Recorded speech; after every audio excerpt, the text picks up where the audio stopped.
Welcome to 3 Count Commentaries. I am your host, MagMongoSlade. Today, we're going to ask, is there really even a need for AEW? This spins out of the AEW Warner Bros. Discovery discussion that's been floating around the internet. So, WrestleNomics and Post Wrestling, they bring on Brandon Ross of Lightshed Partners.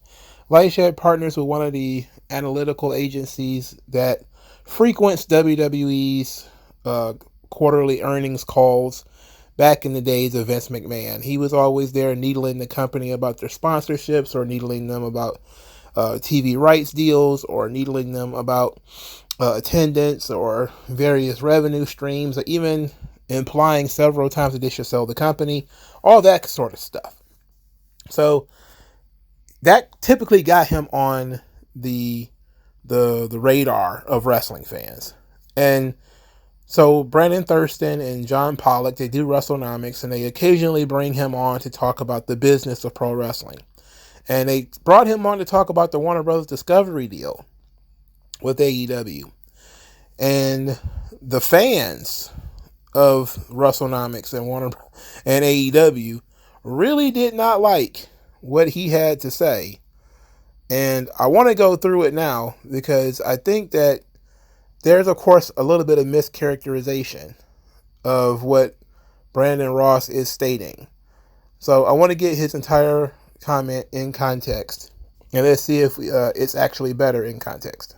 Well, we're definitely going to touch upon the Sphere event from this past week, and a lot of reaction to the UFC's one will it be only event at Sphere. But just piggybacking off what we were just discussing in terms of the AEW media rights deal.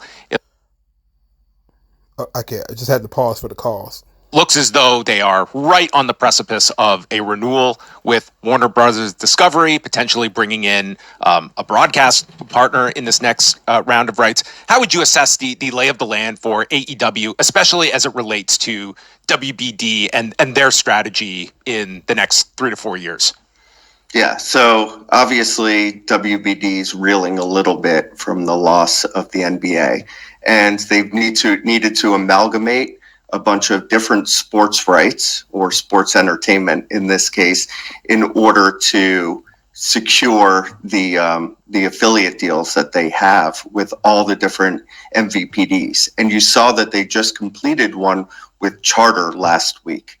Do I think that AEW was crucial to that agreement actually happening? No, I do not think that AEW was crucial, which leads me to... So, for the record, let's talk about and clear up what is he talking about here. Because I know sometimes these guys talk a little bit of jargon and it goes over people's heads. So, a few days ago, September 13th, Warner Bros. Discovery, they got a carriage deal. So what that means is that cable companies will continue to carry Warner Brothers networks and they will not be dropped. So that's the point here. So Charter Communications are going to continue utilizing Warner Brothers Discovery networks. If they had got dropped, they probably would have lost a ton of money, and they wouldn't have any money to give to AEW.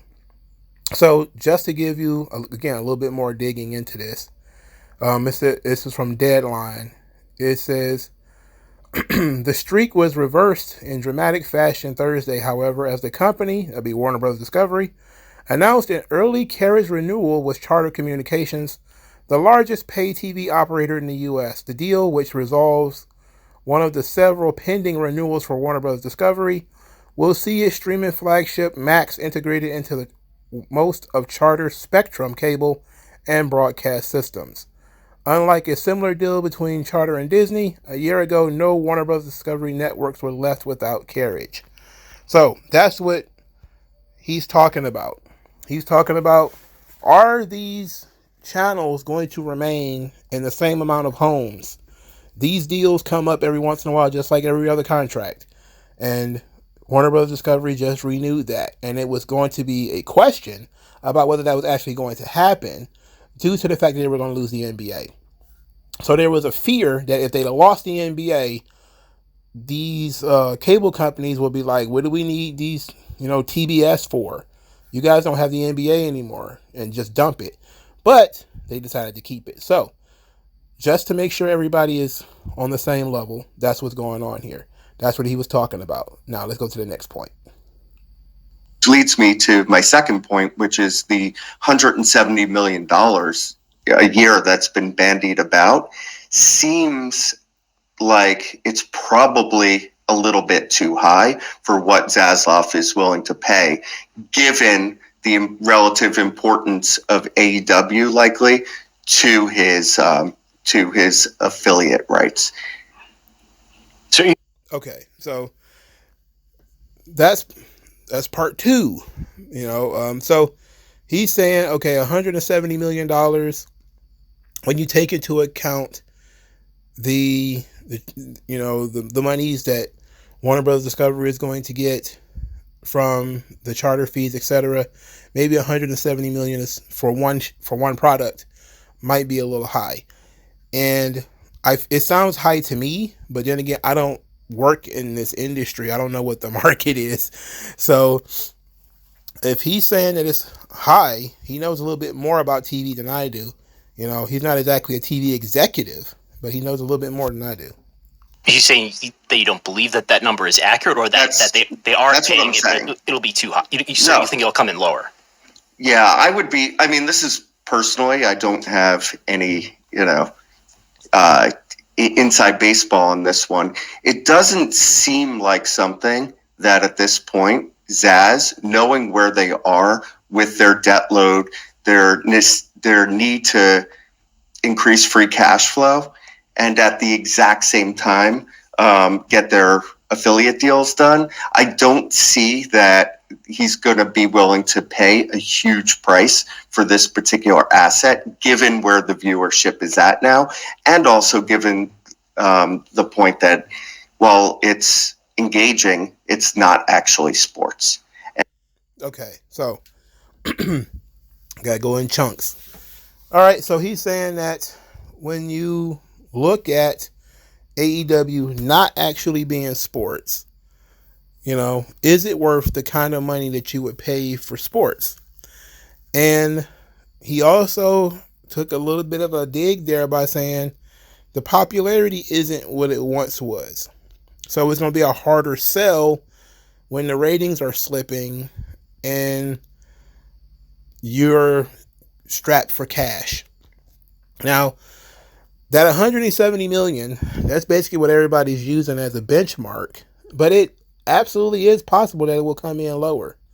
It's also possible that it'll come in higher. We don't know for sure, but I can almost guarantee you ain't gonna come in higher unless it's a combination of things. But him saying that 170 million seems very high to him. He knows a little bit more about media rights deals than I do, so let's. I'm gonna defer to his expertise on this. I think the MVPD distribution partners are looking for sports. And I guess so.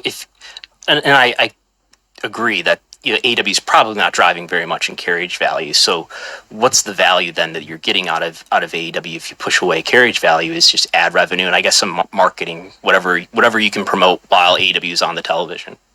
All right, so Brandon Thurston just asked that question, and Brandon Ross is kind of shrugging. It's a Zoom call that they're having here. And so Brandon is kind of shrugging, like, I don't know what AEW brings to the table. If they're not, drawing carriage fees, and people actually want TBS and TNT for AEW, then I don't know what they're doing for them, and that was a very telling shrug there. That was a very telling shrug. So let's continue. Yeah, that's kind of my point. Now, if AEW was in a position of ascendancy where it looked like they could be a challenger to a WWE, then perhaps Zaz would be, or David Zaslav would be willing to roll the dice. But I don't necessarily. I think that price sounds a little bit high for me. Now the next question is, putting that aside, are there other bidders? Because all of these licensing deals come down to, what does the marketplace look like? We just went through this with WWE, right? And the market wasn't exactly what investors had hoped it was going to be at the time. They wound up with an amazing deal with Netflix that's going to secure their future for 20 years. But, the number itself wasn't what investors had hoped. And Okay, so let's pause right here. So now we're talking about the market. All right, that means all of the possible vendors, all the possible bidders for your product. That's what your market is. This is economics 101, all right? So to give people who might be a little bit slower, to give you a little bit of an idea of what we're talking about here, a bidder is somebody who is offering you money for your product. So Warner Bros. Discovery is one bidder. Disney is another. Amazon is another. Netflix is another. CBS is another. All these different networks and streaming services are all bidders. So now what Brandon Ross is saying is that WWE did not have a sufficient number of bidders to satisfy their shareholders. But they pulled out a miracle with Netflix and got this huge deal. But he's not sure and not sold on the idea that AEW has the same number of bidders and that AEW is an option to all of the same people WWE would be an option to. And this is one of the things I think that AEW fans don't want to hear, because they naturally think, that products are interchangeable. No, products are not interchangeable. People are not interchangeable. Just because Fox didn't want to do business with WWE or whatever doesn't mean that they'll just, we'll just go to AEW, we'll just go to MLW, we'll just go to WOW or whatever. No, it doesn't work that way. There has to be a certain level of cachet and popularity and all this kind of stuff that goes with it. You have to be on a certain tier to be worth putting on your network in general, let alone for the sums of money that people are asking for. I think WWE clearly is in much more of a power position, especially under the new regime, than AEW. Yeah, it seems like Fox calculated that they weren't making enough money off of SmackDown. And by the way, there's some shady PR graphics about their college football ratings on this past Friday. But yeah, I believe that maybe Amazon had some interest in WWE rights, but clearly it wasn't enough to run the price up much higher. And when it comes to AEW, I continue to calculate that maybe it's Amazon, maybe some interest from Fox if they want a much cheaper. I don't know. I don't think Fox is there personally. All right. He was also kind of making faces as Thurston was talking. He was kind of making faces like, I don't know about this Amazon thing.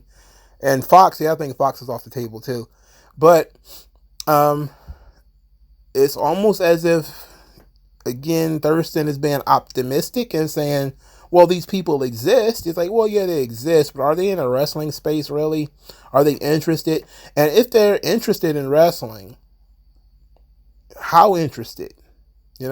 Just because you were willing to give WWE X amount of dollars doesn't mean you're willing to give the second best wrestling promotion or the second most famous wrestling promotion that kind of money.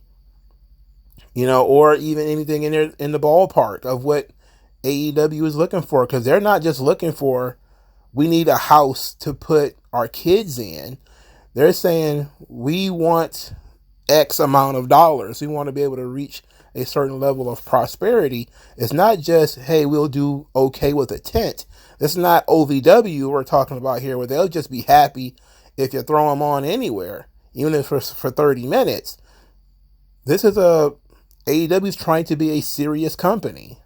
They're trying to lock down years and at least, 8 or 9 figures. Okay? They're talking about some real money here. And when you start talking about that kind of cash, but you're not a premier sports league, people tend to waver a little bit when you're not on that level. It can be a humbling experience. I'm pretty sure WWE had to go through that too when they see what NASCAR gets and with the NHL and the NBA and all these, and they come in with their little $1 billion compared to all the many billions that the NBA gets from how many bidders the NBA has for their product. It's a humbling experience for sure. Based on what I know about Fox, I know it was reported that there was potentially a meeting for broadcast distribution there. That's another one. That they're shopping. I don't know. I'd be surprised if they went in that direction. How important do you feel that AEW is in terms of a pay-per-view play for Max? Is that where they see the true value in AEW, that it's ultimately getting these fans that are accustomed to spending $50 every other month to become Max subscribers, and that's the real benefit here of your AEW product? Yeah, but Max doesn't have a pay-per-view offering. So are they going to do what ESPN did with ESPN Plus and add pay-per-view to it? I don't know. I think they're still trying to figure out exactly what the content mix for Max is going to be in terms of traditional OTT programming. I don't know that they're really looking to add pay-per-view at this point. Okay, so basically now we're talking about the Max integration. And outside of upcharging, I'm not so sure what the issue is with Max, because I know it's losing money because all these streaming services are. But whatever. To add the functionality of like an a la carte upcharge purchase like there is on ESPN Plus for UFC, I gather that that's harder than it would sound on paper to create, and especially just for one. Yeah, and it's also product. You're kind of confusing the customer a little bit, right? I think they need to first figure out if they want to charge for a sports tier on Max before they get into whether or not they're going to add pay-per-view. That's a really good analysis. I like that. There's also the balance that we have seen. AEW has gone through a pretty significant downgrade in popularity, especially over this last year when you're looking at, less important figures like live attendance, but still a very strong barometer of where the brand is and the potential of adding hours of content. Like, we are looking at this long-term play where, the whole kind of purpose of AEW was to be this strong alternative, and now it's an alternative to a product in WWE that is receiving a lot of positivity from the fan base, and AEW is becoming, a product that is, you still have your solid flagship show on Wednesday, but it's spreading that audience to its other programming that over the long term, is there going to be that continued erosion with more hours? All right, so it took us almost 20 minutes, but we're finally here. This is the subject that got everybody in a tizzy.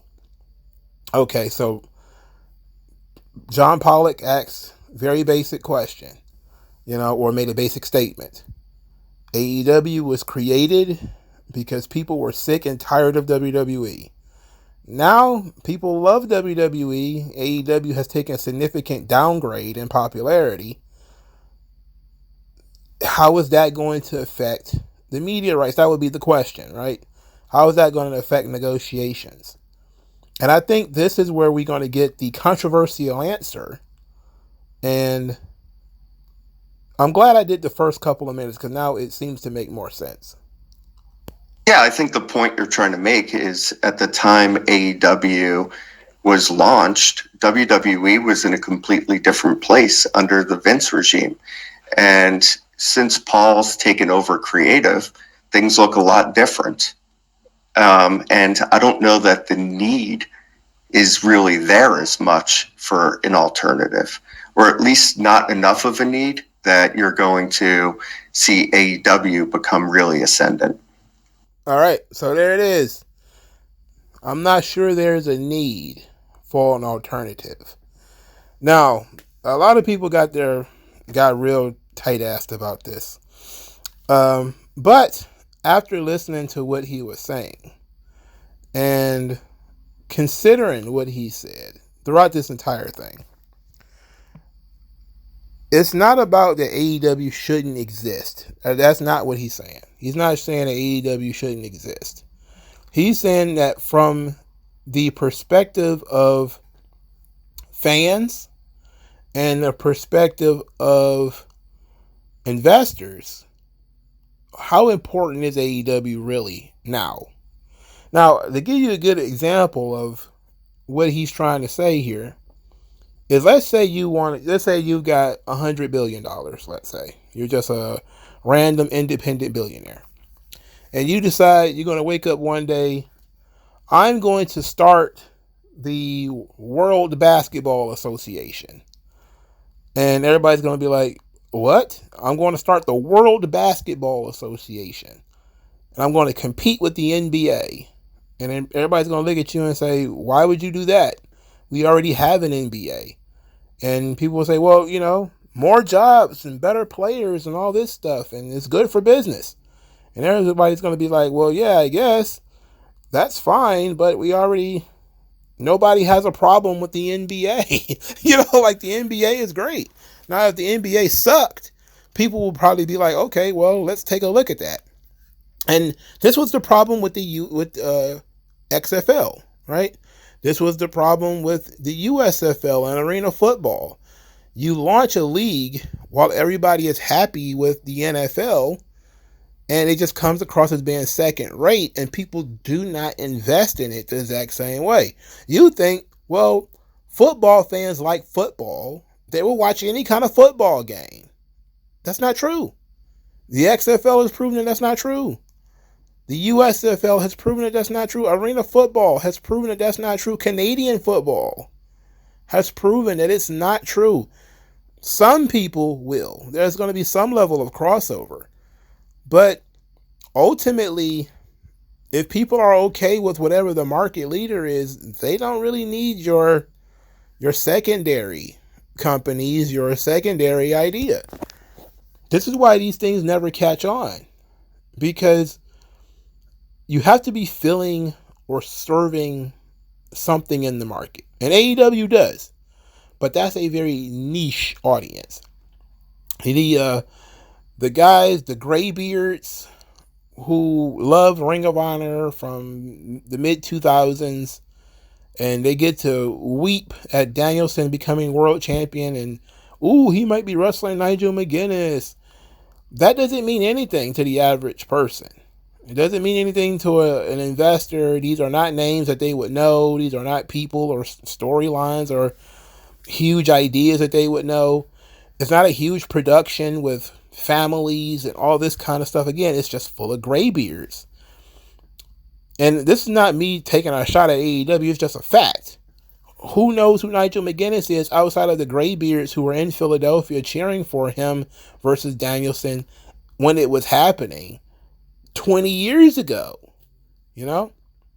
So it's a very real question that our network's going to look and say, well, this might be a popular product, but do we really need it? And the answer is going to be no. I mean, does it really carry all the things that we were talking about before? Is it going to move business for you? Are more people going to download whatever site or go on Max or whatever because you have AEW? WWE has that benefit that they can drag portions of their audience with them. As you can see when you see stuff like SmackDown or Raw, they seemingly get about 1.5 to 1.7 to almost 2 million viewers every week. And they drag them from USA, they drag them to Fox Sports 1, they drag them, to Peacock. They've proven that at least they can get their audience to spread across all of these different networks. AEW hasn't been able to do that. Because the flagship show is weak, the other two products that AEW produces are almost not even worth talking about. And I'm talking about Rampage and Collision. They're almost not even worth discussing, because the people who watch Dynamite, which could be about 600,000 people, only about a third of those people even watch Collision. And less than a third of them watch Rampage. So when you're talking about the need for AEW, it's not whether the industry needs it, which of course it does. The industry could always use more competition, more work for the boys, but the investor class are going to look at this thing and say, I don't know. The ad money is not really going to be there. The fan interest isn't really there. And the fan interest, even if it's strong, it's not enough of them to really carry us forward. You will be mostly doing AEW a favor by giving them large sums of money and putting them on your platform. So I get what he's saying. Let's hear their response before we wrap it up. And do you know what the latest is with the BR Sports? They were talking about putting sports onto Bleacher Max. Sports, yeah. Yeah. Is that still happening? I saw October release for that. Oh, well, it seems they just moved on. Anyway, so this got a lot of people's attention. This is there a need for AEW? And I thought that listening to his entire clip, which is, his entire part of the show, it builds up to this point as he is trying to discuss in the earlier part what AEW is really worth.